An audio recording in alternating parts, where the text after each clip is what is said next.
시편 86편 17절까지를 같이 공부하겠습니다. 시편 86편 1절부터 17절까지. 여호와여, 나는 가난하고 궁핍하오니 주의 귀를 기울여 내게 응답하소서. 나는 경건하오니 내 영혼을 보존하소서. 내 주 하나님이여, 주를 의지하는 종을 구원하소서. 주여, 내게 은혜를 베푸소서. 내가 종일 주께 부르짖나이다. 주여, 내 영혼이 주를 우러러 보오니 주여, 내 영혼을 기쁘게 하소서. 주는 선하사 사지하기를 즐거워하시며 주께 부르짖는 자에게 인자함이 후하심이니이다. 여호와여, 나의 기도에 귀를 기울이시고 내가 간구하는 소리를 들으소서. 나의 환난 날에 내가 주께 부르짖으리니 주께서 내게 응답하시리이다. 주여, 신들 중에 주와 같은 자 없사오며 주의 행하심과 같은 일도 없나이다. 주여, 주께서 지으신 모든 민족이 와서 주의 앞에 경배하며 주의 이름의 영광을 돌리리이다. 무릇 주는 위대하사 기이한 일들을 행하시오니 주만이 하나님이시니이다. 여호와여, 주의 도를 내게 가르치소서. 내가 주의 진리에 행하오리니 일심으로 주의 이름을 경외하게 하소서. 주 나의 하나님이여, 내가 전심으로 주를 찬송하고 영원토록 주의 이름의 영광을 돌리오리니 이는 내게 향하신 주의 인자하심이 크사 내 영혼을 깊은 수온에서 건지셨음이니이다. 하나님이여, 교만한 자들이 일어나 나를 치고 후악한 자의 무리가 내 영혼을 찾아 싸우며 자기 앞에 주를 두지 아니하였나이다. 그러나 주여, 주는 긍휼히 여기시며 은혜를 베푸시며 노하기를 더디하시며 인자와 진실이 풍성하신 하나님이시오니 내게로 돌이키사 내게 은혜를 베푸소서. 주의 종에게 힘을 주시고 주의 여정의 아들을 구원하소서. 은총의 표적을 내게 보이소서. 그러면 나를 미워하는 그들이 보고 부끄러워하오리니 여호와여, 주는 나를 돕고 위로하시는 이시니이다. 아멘. 할렐루야. 오늘은 시편 86편 1절부터 17절까지 본문의 말씀을 중심으로 은총의 표적이 따르는 삶, 은총의 표적이 따르는 삶이라는 제목으로 하나님 말씀 전하도록 하겠습니다.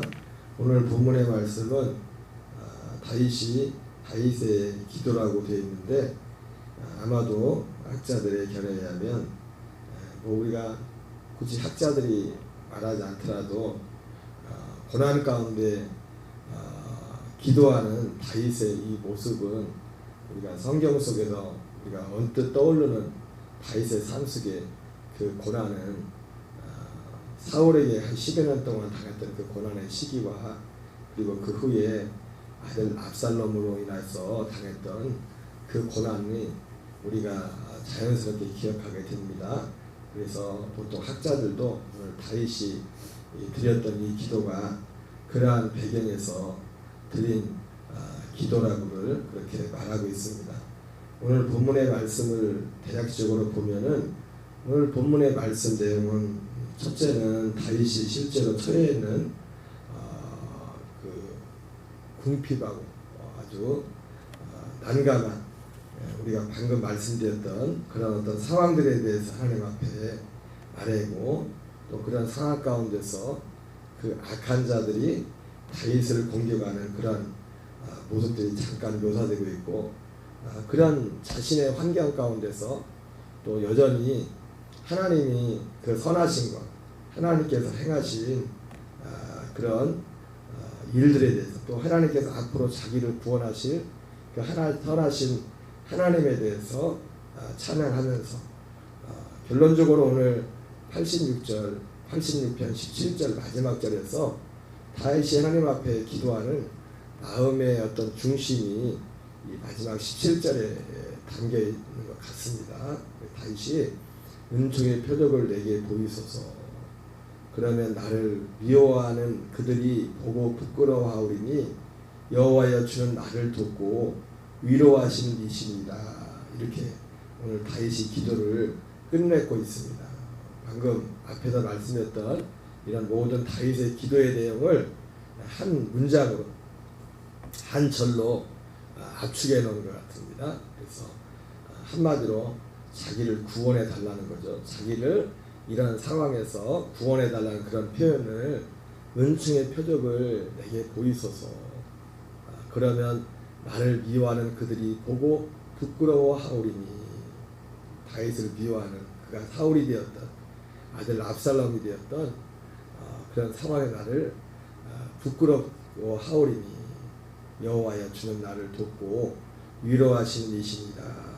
이렇게 기도하고 있습니다. 실제로 우리가 성경을 보다 보면 하나님이 사울이 그를 죽이려고 올 때도 그렇고 그 아들 압살롬이 쫓길 때도 그렇고 하나님이 다윗의 기도에 응답하셨죠. 그래서 하나님께서 다윗과 함께 하시는 그런 표적을, 이 표적은 어떤 외부적으로 볼 수 있는, 그래서 여기 나온 것처럼 나를 미워하는 그들이 보고 부끄러워하오리니 이렇게 말했던 것처럼 이 표적은 하나님이 다윗 편에 서 있는 것을 대적들로 하여금 볼 수 있게 달라.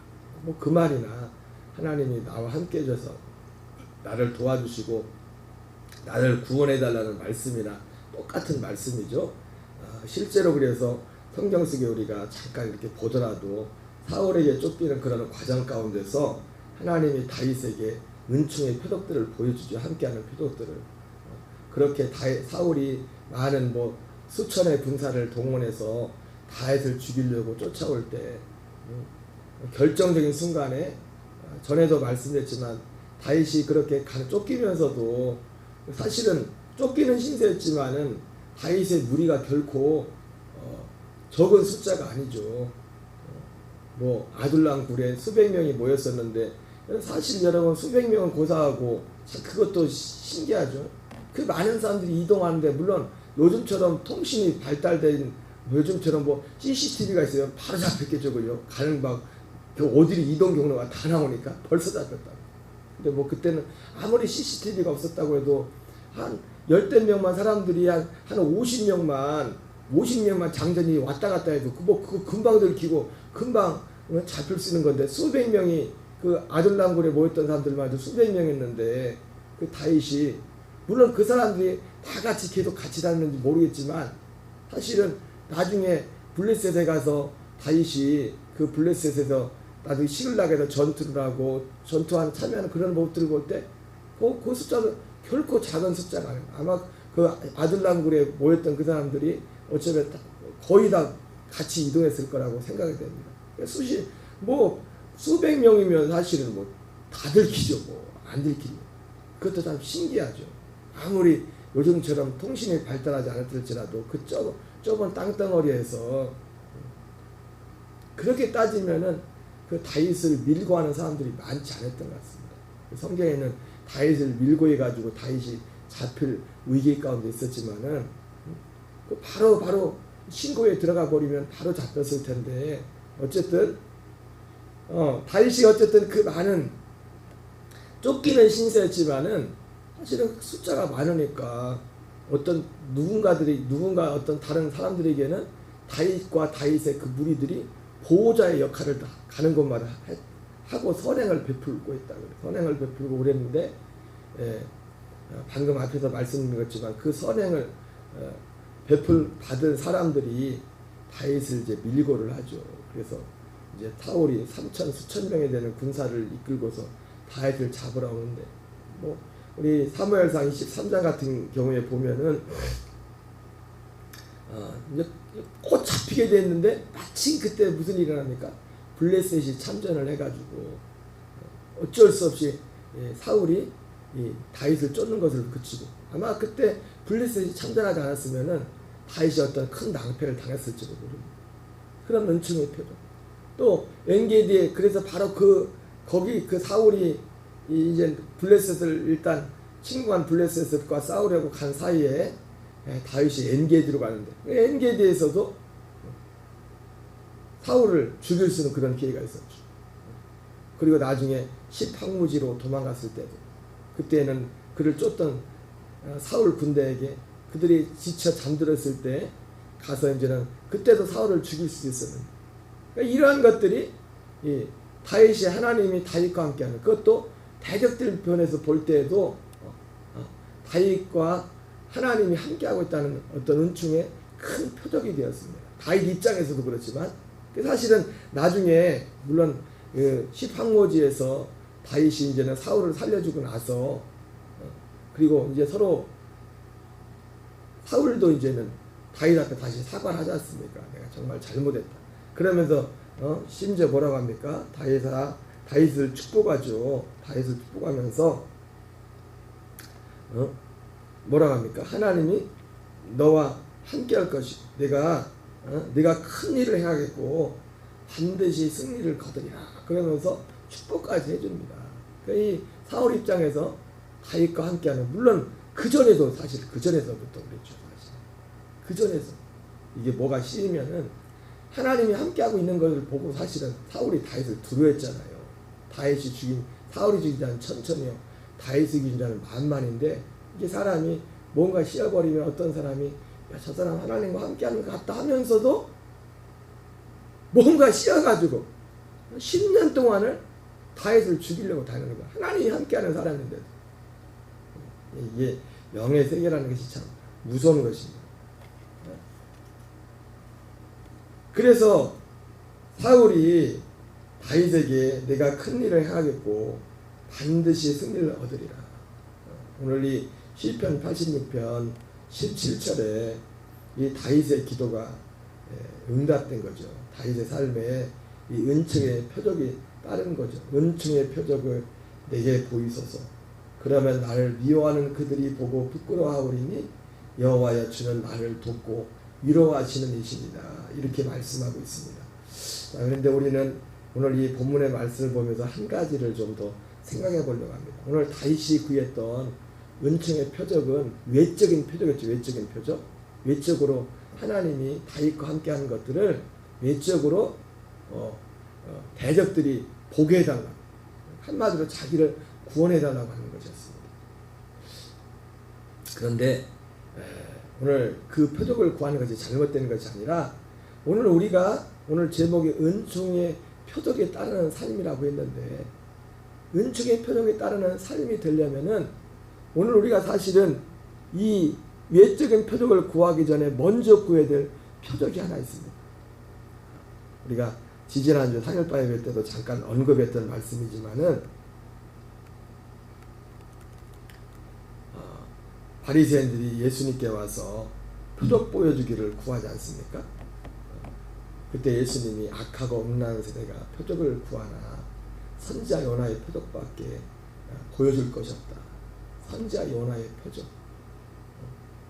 우리가 이 눈에 보이는 진짜 이 표적에 따르는 삶을 살려면은 이 눈에 보이는 어떤 표적 이전에 우리가 정말 구해야 될 표적이 뭐냐면 선지자 요나의 표적입니다. 그 선지자 요나의 표적, 여러분 예수님께서는 이 땅에 오셔서 하신 일들이 많이 있지만은 예수님은 그 어떤 그 삶을 통해서 예수님이 우리에게 보여준 하신 일 중에 하나가 뭐냐면 나를 믿는 자는 이렇게 나처럼 살아야 된다. 이걸 보여주셨어요. 근데 물론 예수님처럼 사는 것을 예수님 사는 걸 이렇게 보고서 나도 예수님처럼 살아야지 그래서 내가 노력해서 그렇게 살 수 있는 건 아닙니다. 그렇게 예수님처럼 살려면은 우리에게 한 가지 표적이 있어야 되는 거예요. 한 표적. 선지자 요나의 그 표적. 그래서 제가 그것을 우리 안에 그 물을 만드는 표적이라고 했죠. 그것이. 그 표적은 두 가지를 제가 상징한다고 했죠. 물이라는 것 자체가 의미적으로 세례를 의미하고 또 성령을 의미하기도 하기 때문에 우리 안에 물을 만드는 표적. 예수님께서 도마에게 말했던 것처럼 도마야, 물론 도마에게만 말한 것이 아니었죠. 그 앞에 같이 있던 제자들에 같이 들으라고 한 말입니다. 너희가 믿음 없는 자가 되지 말고 믿는 자가 되라. 예수님이 말씀하셨던 것처럼 그 하나의 표적. 그 무엇을 믿는 겁니까?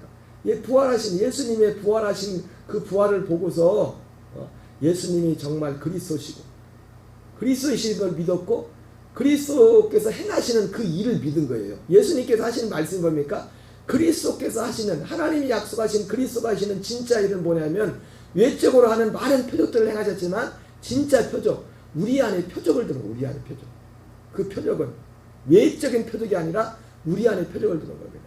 그래서 사실은 예수님께서는 방금 앞서 말씀드린 것처럼 예수님이 이 땅에 오셔서 우리 안에 그 표적을 주시기 위해서 선자 요나의 표적, 생명의 표적, 첫째 것을 폐하고 둘째 것을 세우는 그 일을 우리에게 행하시기 위해서 오셨는데 예수님 자신은 다른 말로 말하면 우리가 하나님 나라에 대해서 하는 그 은혜를 우리에게 주시려고 예수님이 이 땅에 오셔서 모든 걸 행하셨는데 예수님 자신이 먼저 이 땅에 오셔서 예수님 자신이 하나님 나라였잖아요. 예수님이 오셔서 때가 찼고 하나님의 나라가 가까이 왔다고 했을 때 그 하나님 나라가 가까이 온 것은 우리에게 임할 하나님의 나라이기도 했지만은 먼저 그 말씀의 첫째 의미가 하나님 나라 되시는 그분이 그 앞에 와 있단 말이에요. 사람들아. 예수님 자신이 하나님 나라였다고. 그래서 예수님께서 하나님 나라 되신 예수님은 그 안에 아버지와 함께 했죠. 그래서 실제로 예수님이 제일 처음 사역을 시작하면서 3가지 시험을 당했지 않습니까? 그리고 그 3가지 시험을 이겼어요. 그래서 사도 요한은 그런 말을 했죠.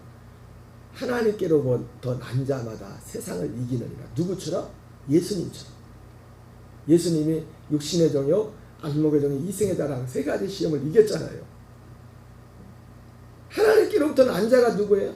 하나님께로부터 난 자는 이 한 표적을 구하는 사람이에요. 한 표적을 가지고 이 한 표적을 믿고 한 표적을 구하고. 여러분 이것은 그냥 저절로 되어지는 게 아닙니다. 구해야 되는 겁니다. 사실은요 우리가 이것이 이루어졌어도 사도 바울 같은 사람은 날마다 구하잖아요. 내가 날마다 죽는다는 게 뭐예요? 날마다 이것을 구하는 거예요. 어떻게 해요? 맨날 우리가 오늘 이 예배 자리에 나온 사실은 이게 행위가 뭡니까? 날마다 그것을 구하는 행위입니다. 여러분 절대로 하나님 나라는 한 달란트 받은 자처럼 그냥 은혜로 산다는 거지 땅에 묻어놓고 아무것도 안 하고 그냥 하나님이 하는 그게 하나님의 나라가 아니에요.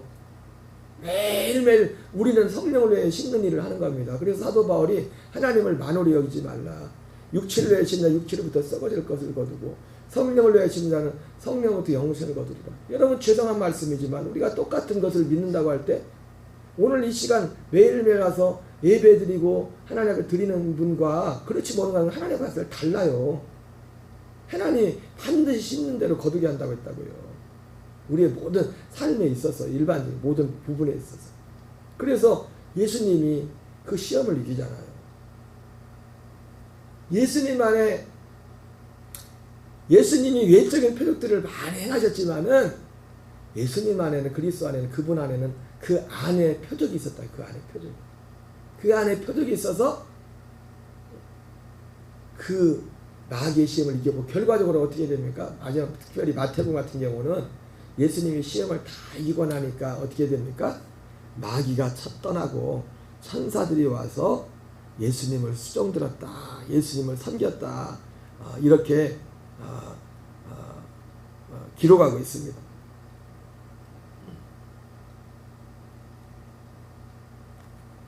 예. 그 천사가 와서 예수님을 수종든 것 자체가 그게 뭡니까? 은총의 표징이죠. 다윗에게 오늘 다윗이 구한 거로 외적인 은총의 표적. 그 표적이 예수님께 그냥 표적이 따른 겁니다. 예수님. 그 모델을 보면.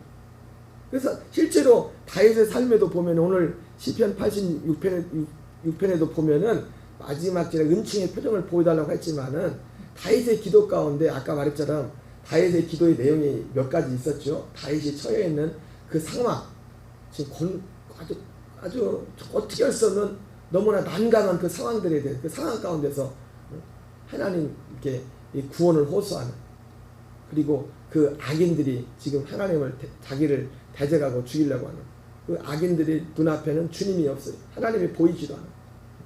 분명히 지금 자기는 잘못한 게 아무것도 없는데 그 불의를 계속해서 행하는 그들에 대해서. 그리고 그러면서도 특별히 오늘 86편 11절에 보면 다윗이 구하는 게 있죠. 여호와여 주의 도를 내게 가르치소서. 내가 주의 진리에 행하오리니 일심으로 주의 이름을 경외하게 하소서. 다윗이 은총의 표정을 보여달라고 하나님 앞에 기도했지만은 다윗이 먼저 구했던 건 뭡니까? 사실은 이 표현을 이렇게 말했지만은 예수님이 말씀하신 악하고 음란한 새가 표적을 구하나 선자 요나의 표적밖에 보여줄 게 없다고 했던 것처럼 선자 요나의 표적이 결국 뭡니까? 주님을 구하는 거죠. 주님을 구하는 것이고 내가 주님 안에, 이 표현을 다른 편로 바울식으로 표현하면 어떤 표현이에요? 살든지 죽든지 내 안에 그리스도가 존귀케 되기 원한다. 다윗이 오늘 편에 하나님 내가 어떤 상황에서도 내가 일심으로 주의 진리에 행하오리니, 내가 주의 진리에 행하오리니. 그래서 다윗은 주의 진리에 행하는 그 실제적인 행동이 뭐였습니까? 사울을 2번이나 죽일 수 있지만 사울을 죽이지 않잖아요. 내가 손을 들어서 여호와의 기름 부은 받은 자를 칠 수가 없다. 여러분 이 진리입니다. 그 다윗이 진리 안에 행한 겁니다. 그것도 어떻게 해요? 일심으로, 변함없이 일심으로. 오늘 우리가 육을 입고 여전히 부족한 육신적인 한계 가운데 육신적인 몸을 이 땅에 살고 있지만 우리가 매일같이 눈이 오나 비가 오나 하나님 앞에 나와서 하나님 앞에 찬양하고 예배하고 기도하는 이유가 뭡니까? 저희 입장에서도요, 우리 교인들이 와서 같이 새벽 기도하고 뭐 하는 것도 있지만 한 명도 안 나와도 제가 찬양하고 예배하는 이유는 뭡니까? 내가 하나님 앞에서 하는 거예요. 하나님 앞에. 왜? 내가 하나님 앞에서 그래야 하나님 앞에 살 수 있기 때문에. 오늘 다윗의 표현을 하면은 여호와여 주의 도를 내게 가르치소서 내가 주의 진리에 행하오리니 일심으로 주의 이름을 경외하게 하소서. 다윗이 오늘 하나님께 은총의 표정을, 이 은총의 표적은 외부적인 은총의 표적입니다. 아까 예를 들었지 않습니까? 하나님께서 다윗과 함께한 것을 적들도 알 수 있도록, 대적들도 알 수 있도록 하나님의 은총의 표적을 보다를 기도했지만은 그것을 구하기 전에 다윗이 먼저 구했던 건 뭐냐면은 오늘 86편 11절이에요. 주의 진리에 행하오리니, 주의 진리에서 행할 수 있도록 내가 일심으로 주의 이름을 경외하게 하소서. 오늘 신학적인 표현으로 말하면 다윗이 구했던 기도는 표적은 뭡니까? 외적인 표적이 이전이 아닌 내적인 표적. 선자 요나의 표적. 악하고 음란한 세대는 표적을 구하지. 어떤 상황에서도 어떤 형편에서도 그리스도와 함께 살기를. 다윗 표현을 하면 어떤 편에서도 하나님 앞에 서 있기를. 다윗이 그런 시편에 그런 표현을 하지 않습니까? 내가 항상 내 옆에 주님을 보시니, 내가 항상 내 옆에 하나님을 보시니. 여러분 진짜 우리에게 있어야 될 표적은 뭡니까? 외부적인 표적이 아니에요. 외적인, 우리가 진짜 구해야 될 표적은 내적인 표적이에요. 그래서 고린도서 13장에 뭐합니까? 너희가 믿음 안에는가 너희 자신을 시험하고 너희 자신을 확증하라. 바울이 말했던 그 믿음이 뭐예요? 도마에게 말했던 믿음이에요. 도마야, 내가 믿음 없는 자가 되지 말고 믿는 자가 되라. 그거 매일 범사가 쓰게. 여러분 이런 예수님이 그렇게 사셨습니다. 예수님의 삶이 그런 삶이었어요. 그러나 우리가 예수님이 그렇게 살았으니까 나도 저렇게 살아야지, 내가 단순히 그래서 그걸 보고서 내가 노력한다고 그렇게 살 수 있는 게 아닙니다. 우리는 어떻게 살 수 있어요? 그렇게 예수님께서 하신 그 말씀, 영생에 대한 말씀, 그 바른 그 로마서 6장에 말씀하시는 교훈의 본을 마음으로 순종하여 우리가 믿음으로 바울과 같이 매일매일 삶 속에 우리의 살아있는 자가 예수님의 죽음을 짊어지고, 우리 살아있는 자가 항상 우리를 예수의 죽음에 넘겨주는 것. 어떻게 죽음을 넘겨주는가? 내가 죽어야지. 그렇게 해서 죽음을 넘겨줄 수 있는 게 아니에요. 물론 어떤 급할 때는 그렇게라도 해야죠. 범사에 우리의 일상의 삶에 그렇게 해야 되겠죠. 그걸 늘 적용을 해야겠죠. 그러나 날마다 우리의 죽음을 넘겨주는 삶은 기도와 말씀을 통해서 우리를 죽음에 넘겨줄 거, 생명에 연합할 수 있는 거예요. 그래서 사도 베드로도 항상 어린애같이 신령한 젖을 사모하고 범사에 구원이 되도록 자라가라고 했어요. 이 액션이 우리를 죽음에 넘겨주고 생명, 그리스도로 생명을 사는 실제적인 실천적인 실천입니다. 그것이 우리가 하나님의 일을 한다고 할 때 예수님이 또 예수님을 따랐던 가버나움에 왔던 사람들이 어떻게 하나님을 하오리까 말했는데 하나님을 보낸 자를 믿는 자 그것이 하나님이라고 했던 것처럼 우리가 하나님 앞에 드릴 수 있는 최고의 하나님의 이름 보내면 매일매일 이 진리 앞에서 이 말씀을 붙들고 기도하는 것. 여러분 우리가 새벽에 나오는 이유가요. 그래서 우리가 기도가 제가 이 앞에서 기도하는 이유도 다른 기도 사실 많이 안 하잖아요. 저 사적인 기도들을. 왜? 이 기도가 제일 중요하기 때문이에요. 이것이 제대로 되고 우리가 생명과 살면 사적인 우리의 어떤 삶의 행동은 그 열매로서 나타나는 겁니다. 그렇게 살라고 하는 거예요. 하지 말라고 해도. 그리고 이 기도는 누가 합니까? 여러분 이 기도도요. 하나님 뜻대로 살라고 하는 사람만 이 기도하는 거예요. 그냥 내 육신을 따라서 그냥 육신의 어떤 필요만 급할 때만 하나님 구하는 이런 기도 안 합니다. 이런 기도를 하지 않는 이런 기도 자체를 하지 않는다. 관심이 없다고 이런 여기에 대해서. 오늘 시편 86편은 오늘 다윗이 사울이었는지 압살롬이었는지 모르겠지만은 그런 어떤 고통스러운 그 절박한 그 상황 속에서 은총의 표적을 하나님에 보여달라고 기도했는데 결과적으로 다윗의 삶을 통해서 은총의 표적이 따르는 자들의 삶이 무엇인가? 무엇을 구한다? 여러분 우리는 외적인 표적을 구하기 전에 우리는 먼저 우리 안을 봐야 돼요. 내가 진짜 믿음 아닌가 매 순간에 이걸 하고 있는가? 근데 안타깝게도요. 오늘 많은 분들 이거를 잘 구하지 않아요. 제가 그렇게 몇 년 동안을 말하지만 그렇지 못한 교인들도 많은 것 같아요. 별로 관심이 없어요.